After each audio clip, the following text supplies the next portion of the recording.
Ce début d'année, nous avons voulu prendre de la hauteur, vous faire partager les plus beaux points de vue de Vannes. Ceux que vous connaissez, ceux que vous connaissez moins. Et non, nous n'avons pas du tout le vertige. Nous aurons un guide pendant notre voyage, la tête en l'air, Michel Van P, guide conférencier bien connu des Vannetaises et des Vannettais. Perçons ensemble les secrets des toits de Vannes, des panoramas à couper le souffle. Même les mouettes en parlent. Bonjour à tous et bienvenue pour ce nouvel épisode. Alors je vous invite à gravir encore de nombreuses marches pour donc atteindre 30 mètres de hauteur pour une vue spectaculaire sur le port. Alors voilà, ici on atteint une partie qui est plus méconnue du grand public. Nous voilà arrivés au pays des mouettes.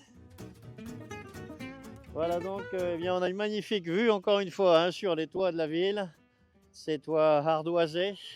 Alors ici, on est au cœur du quartier qui, pendant fort longtemps, jusqu'à la Révolution, c'est le commerce maritime. Ici, ce sont les maisons de commerçants, de marchands, de négociants, des hôtels particuliers, d'armateurs aussi sur l'autre rive du port que l'on voit bien, mais aussi de ce côté-ci. Par exemple, si vous regardez bien sur ma droite, là-bas, vous avez un petit cabinet de travail qui ressort donc d'un hôtel particulier qui donne sur le port, construit donc au milieu du XVIIe siècle, lorsque les armateurs commencent à s'installer sur un port qui est en plein essor. À cette époque-là, le commerce maritime marche très bien. Juste à côté ici, on reconnaît assez facilement la toiture et puis les contreforts de la grande chapelle construite donc dans les années 1870 par l'architecte jésuite Tournesac.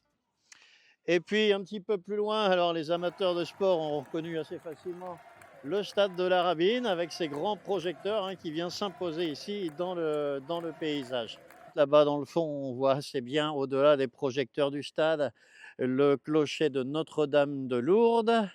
Alors en ayant une bonne vue, pour ceux qui connaissent un petit peu, sur la droite de Notre-Dame de Lourdes, on retrouve les toitures du manoir de Trussac, qui était le fief donc, de la seigneurie de Caër-Malétroit au Moyen-Âge. Puis en arrière-plan, là-bas dans le fond, on aperçoit les tours du quartier de Kercado.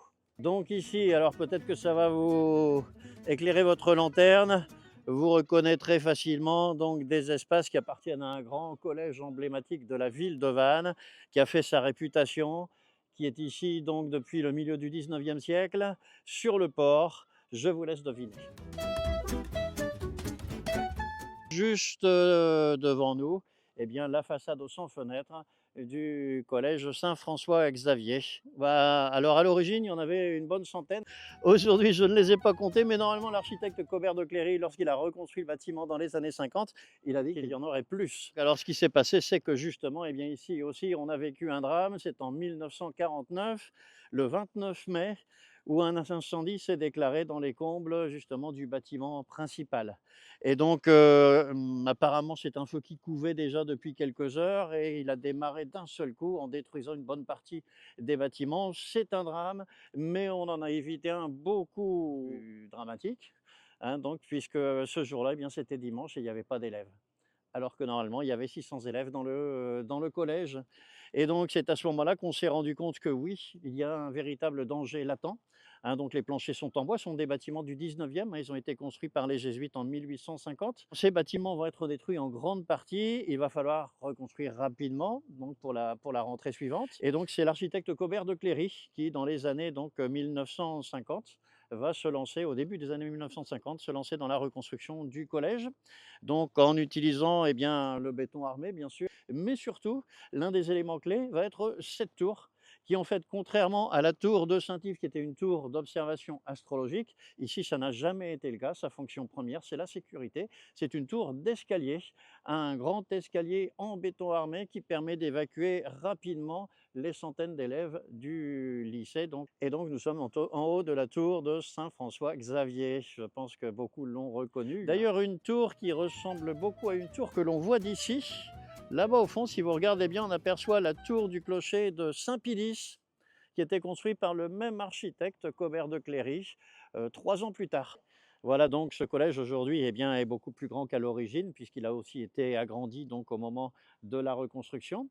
Et puis donc là, l'autre fonction importante aujourd'hui de cette tour qui est quand même, relativement en hauteur par rapport au reste de la ville, eh bien, c'est de recevoir les antennes des différents serveurs téléphoniques. C'est vrai qu'aujourd'hui, eh bien, le téléphone a fait aussi son apparition, c'est une autre modernité et donc, eh bien, on cherche les lieux en hauteur pour pouvoir installer toutes ces antennes dont on a besoin aujourd'hui. Merci de m'avoir accompagné sur ces hauteurs. Je vous dis à bientôt pour une prochaine aventure aérienne au-dessus des toits de Vannes, au pays des mouettes.